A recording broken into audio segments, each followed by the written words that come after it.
Hey, what's up there, YouTubers? It's me again, Brian, aka Gamer55551, and I'm back with a special video. No video game review for this week. I'll probably try to do one, like next week and so forth. But this one, I want to take a look at two things. Recently, we had the 20th anniversary of the PlayStation 2, and of course, the 3-year anniversary of the Nintendo Switch.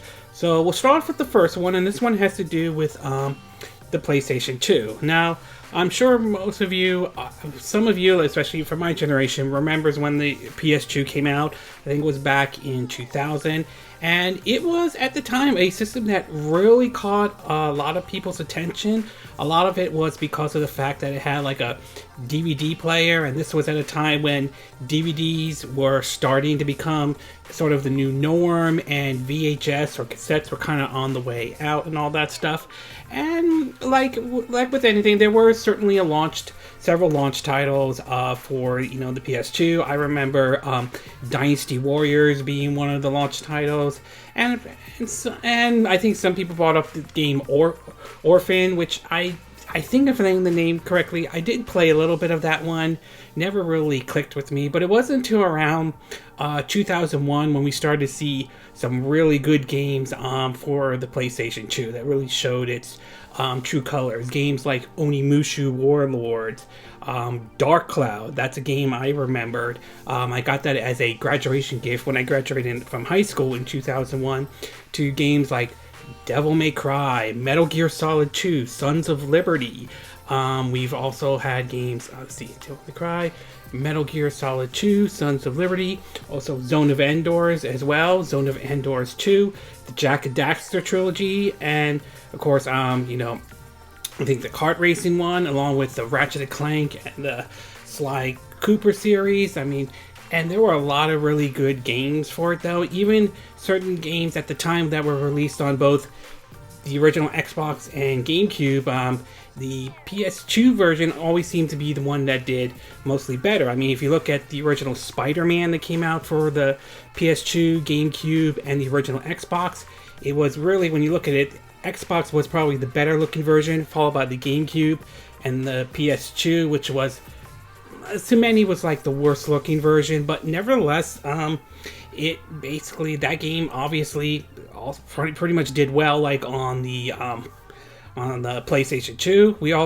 And of course, there were a lot of games a lot of people remember. For me, those were some of the games that I remember, including some like basically the God of War series, though. The original, the first and the second one. Of course, we also had like the sequel from Devil May Cry, like Devil May Cry 2, which many consider that to be the worst Devil May Cry game out there, although I don't hate it as much as I used to the best one, Devil May Cry 3. Let's see, also Rygar one of a lost IP from Koei Tecmo, saw a revival on that one when that game came over as well. We've even Vanillaware's games like Odin Sphere, to NIS America's game like the Disgaea series was very big on the PlayStation 2. So the PS2 was like a really, really popular system and so forth. And it was definitely a lot of good games were on that system at the time, though. And in fact, that, what I understand, it was probably the first system to sell like really outdo the Xbox and the GameCube. Although in the GameCube, there were certainly some decisions Nintendo didn't make, and Microsoft at the time was already entering in the market and so forth. So there were some interesting things, but it was really, really impressive to see a lot of memorable games on the PS2 that a lot of people remember. Not to mention games like Final Fantasy X and Final Fantasy 12 and so forth. So it really was a very impressive system, though.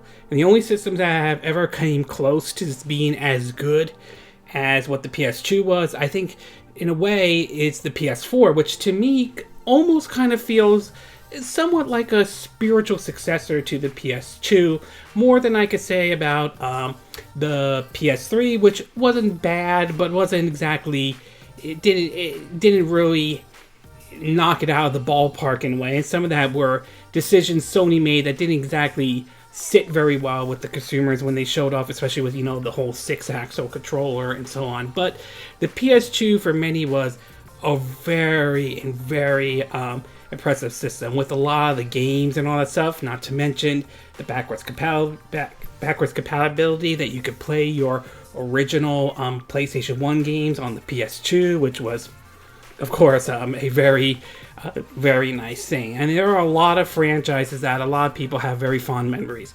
Like I said, Onimusha series as well, Devil May Cry, God of War, Contra in a way. Shadow Soldier still remains a favorite Contra game of mine. The Dark Cloud, Rogue Galaxy, Odin Sphere, Final Fantasy 12, Final Fantasy X. So there were lots and lots of games that made the PS2 a very memorable system indeed, and it's really impressive what that system had in terms of the impact in terms of in the gaming world. It's going to be interesting to see what the future holds for Sony going forward with, of course, the PlayStation 5. Whether they can apologize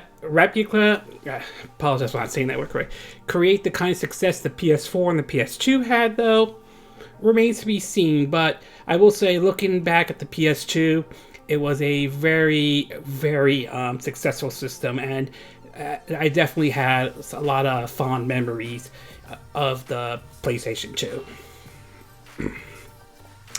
Okay, we're going to take a quick break, and when we get back, I'm going to be taking a look back at the 3rd anniversary of the Nintendo Switch. So we'll take a quick break, and we will be right back.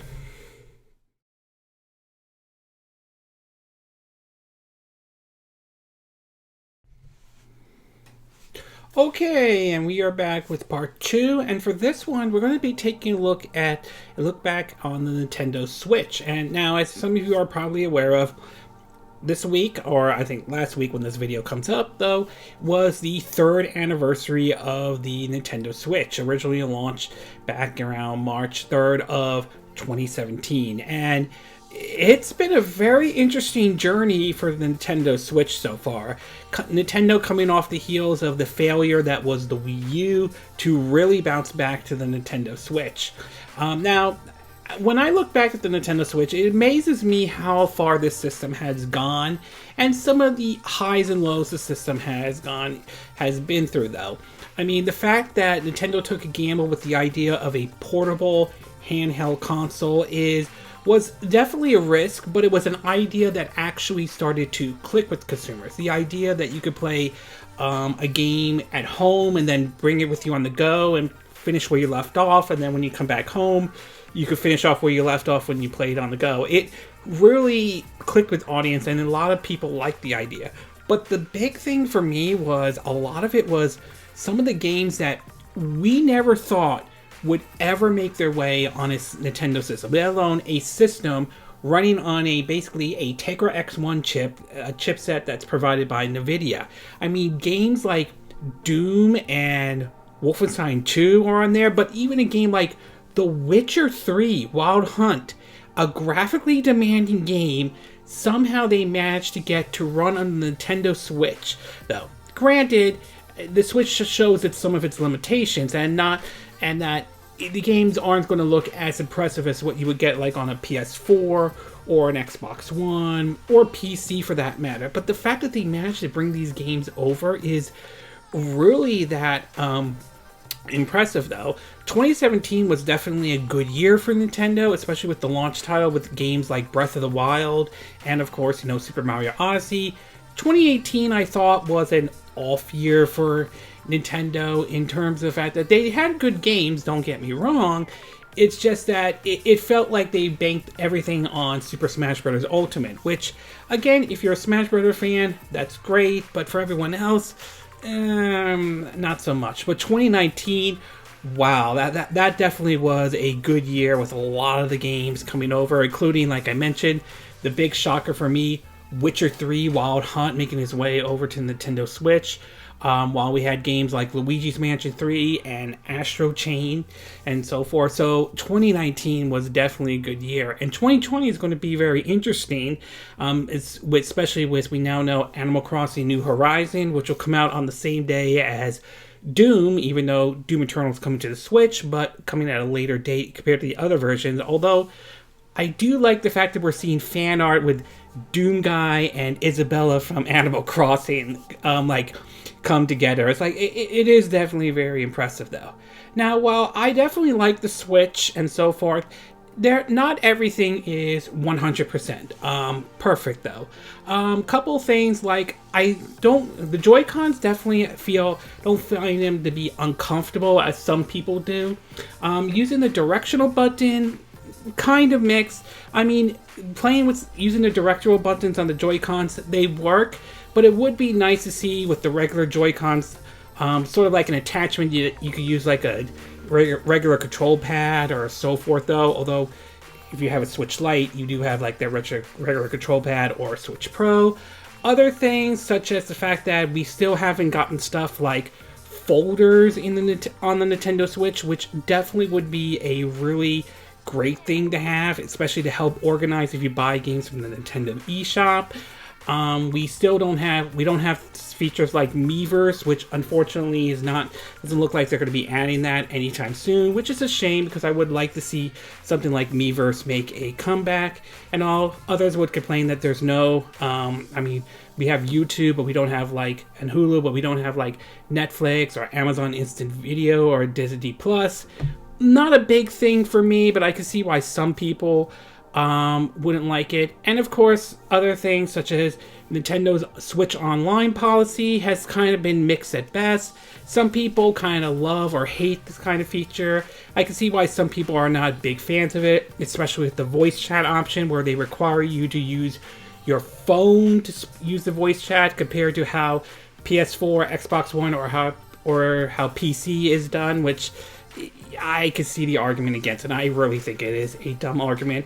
And of course, as much as I think the eShop on the Nintendo Switch is good, I would definitely like to see basically a refund or a return policy being added to it, especially when we see other companies like, say, Sony offering a refund policy, especially with the whole WWE 2K20 debacle that actually happened. So that is something I would like to see Nintendo add going forward though. And I do wonder what the future for the Nintendo Switch is, especially with systems like the PS5 and Xbox Scarlet, supposedly, barring any major delays or anything like that, are coming out this year though. And it's going to be really interesting to see what kind of impact those systems will have on the Nintendo Switch. Could it have a negative impact on it? That's a possibility. Could it have virtually no impact on it at all? Yeah, that there is the possibility that the PS5 or the Xbox Series X may not have any impact on the Nintendo Switch. I mean, if you look back when the Wii came out during the days of the PS3 and the 360, despite that system not being as strong as the PS3 or the 360, although supposedly more powerful than the GameCube, though, it still managed to still do very well and managed to sell like 100 million units sold out there. Although some would say some of that is contributed to Nintendo reaching out to the casual market, which to some extent that is true. But nevertheless, the Wii U was able to carve out its own market despite the PS3 and the 360 duking it out. And it is possible for the Nintendo Switch, given that it currently has sold 52 million units worldwide, it is possible that might be the direction we might see the Switch, sort of carving out its own market, carving out its own path, not competing again, not really having to worry about what the PS5 or the Xbox Series X is going to do. So there's always that possibility, but we'll have to wait and see how everything plays out for it. As for where I see Nintendo going with the Switch, I would say I suspect that Nintendo will stick with the Switch design for a while, though. I don't see them abandoning the Switch concept really anytime soon.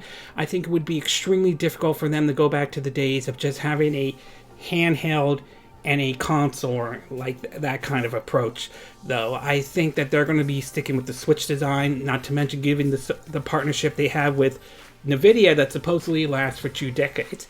And I could see at a certain point down the road, Nintendo possibly releasing a Switch Pro or Switch.to. If I had to guess how powerful that will be, I would say, if I had to take a wild guess where I think a Switch.to or Switch Pro will be, and I think probably have said this many times, I suspect it will probably be more powerful than what the current Switch is, or the Switch Lite is right now, but I don't see it being as powerful as what the PS5 or the Xbox Series X is going to be. Maybe they will, given the fact that they have partnership with NVIDIA for 2 decades, as I said earlier, maybe they'll use the Pascal chip that is used in some of NVIDIA's graphic cards. Maybe they'll use a chip from the Tegra X2. Or maybe they'll use that Tegra X1 Plus that is currently being used in some of the new NVIDIA Shield that is currently out there right now. So it wouldn't surprise me at some point down the road, even if Nintendo is claiming they're not announcing a new Switch this year, which, whether that's true or not, we'll have to see how the rest of the year plays out. But if we don't see one new one out there, I'm not losing sleep on it. But I wouldn't be surprised at some point down the road if we see a Switch Pro or Switch.to. So I would say overall, the Switch certainly is definitely chugging along. It doesn't seem to be slowing down anytime soon, and it's going to be interesting to see what the future holds for the Nintendo Switch. Well, it'll be interesting to see how 2020 plays out for the Nintendo Switch, especially with the PS5 and the Xbox Series X coming out later this year. But it looks like the Switch is in its 3rd year, and it doesn't seem to be stopping, at least anytime soon at this point. Okay, this concludes my thoughts on the 20th anniversary of the PlayStation 2 and the 3rd year anniversary of the Nintendo Switch. And again, these are my opinion. What are yours? What are your thoughts about the 20th anniversary of the PS2? Did you have any good memories about it? Are there any games that you consider are classics and you look back upon and do you consider the PS2 probably Sony's best console out there, or one of the best generation of consoles? And what are your thoughts about the 3rd anniversary of the Nintendo Switch? Do you think that do you think the Switch will still be with us for a while? Do you like the direction Nintendo is going with the Nintendo Switch? Are there certain directions you feel they could go differently with the Nintendo Switch, though? Do you think the PS5 or the Xbox Series X is going to have an impact on the Nintendo Switch, or do you feel like it won't have really any impact at all? Do you agree with what I said in this video? Do you disagree? Do you have a difference of opinion? As always, sound off on the comment section below. Let me know what you think. And if you like this video, I hope you hit the like button. I would appreciate it. And I hope you do subscribe to my YouTube channel. If you do, make sure you hit the bell icon for notifications of any new videos I put up. Also, feel free to share this video if you want to, and feel free to donate to my channel if you like. You could do it through PayPal me or Patreon. Links will be in the description of this video. And I will see you again next time when I do another video. Hopefully that'll be soon. Until then, from Southern California, wish you all a good day then. Bye!